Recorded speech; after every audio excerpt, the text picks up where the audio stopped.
Now, Herodotus does tell us a story that will interest you if you are someone who always tries to understand what happens behind politics. Okay, in so many parts of the book, he does give us we get to see what happens behind the front of power, like in the back, what goes on. Now, there's this one story that I found very interesting, and for the reason that I've always found it interesting that behind political moves, there are always things going behind the scenes that we, the common people, are not aware of. And sometimes what we see is not what is happening, something else is happening, and we kind of tricked, if you may, or you're being put through some kind of diversion, like our attention is taken away from the real thing. So I came across this story, and it's about how Athenians got rid of tyrants that ruled over them for a while. Um, and Herodotus tells us this story as part of him giving us the background of Greeks trying to revolt against Persia. Persia had got hold of most of Greek city-states and kingdoms, and they were under them. But then at some point, some of them decided they were going to revolt. Now, as part of telling us that story, he now comes into a point where he tells us about Athens and why and how at some point they were under the rule of a certain family. The family, he gives us the name of the family as the Pisistratidae. It's quite a difficult name to pronounce. Maybe that's not how it's pronounced. I'm sorry. Um, but yeah, there is that family. And this family came to Athens, and Herodotus tells us that this family originally was from Sparta.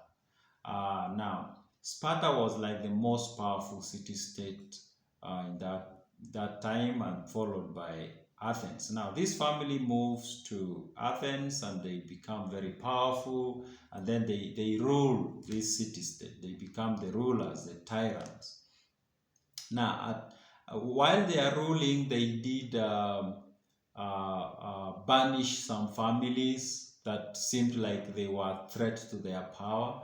And one of the families they banished was a family, Herodotus gives the name as Alcmaeonids. Alcmaeonids were like very wealthy family, and this ruling family saw them as a threat, and this other family were uh, Lacedaemonians, who were like the tribe that founded Athens. Now, I might be wrong on that, but yeah, so they were natives basically, let me say that. They were natives, but the ruling family saw them as a threat, and they decided to banish them, to send them away. Now, this family was wealthy. I think I've mentioned that. They left Athens and they went to neighboring city-states to live there.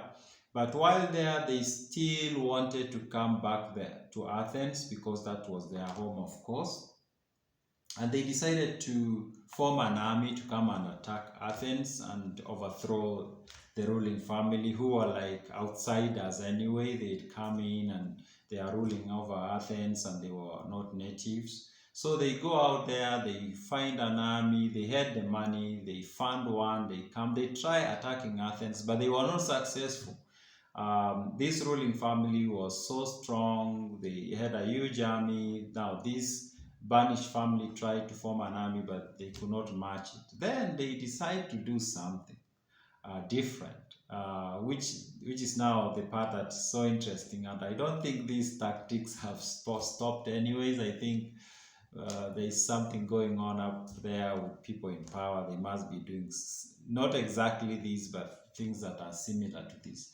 Now, this family decides to build a temple, a huge temple, not in Athens, but in a neighboring like land somewhere not very far from Athens.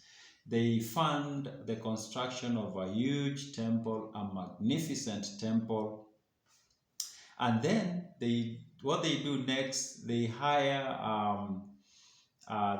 this family that will be overseeing the temple. Herodotus gives us the name as Pythones. The Pythones people is like during that time were the ones like were usually the people who took care of temples, and now they hire some of the members of this family or tribe to be in charge of the temple, and these people start working in the temple, and now the temple is ready.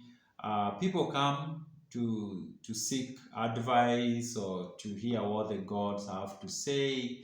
So this is where the trick starts working.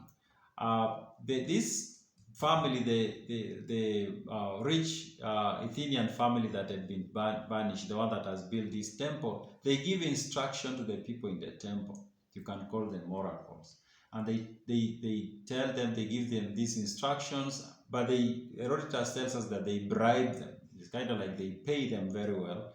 And they tell them, any Athenian who comes to the temple, whether for private matters or whether they're coming to consult about public matters, they should always tell them that they need to free Athens. So now, every Athenian that came to the temple, it didn't matter what they came to consult on.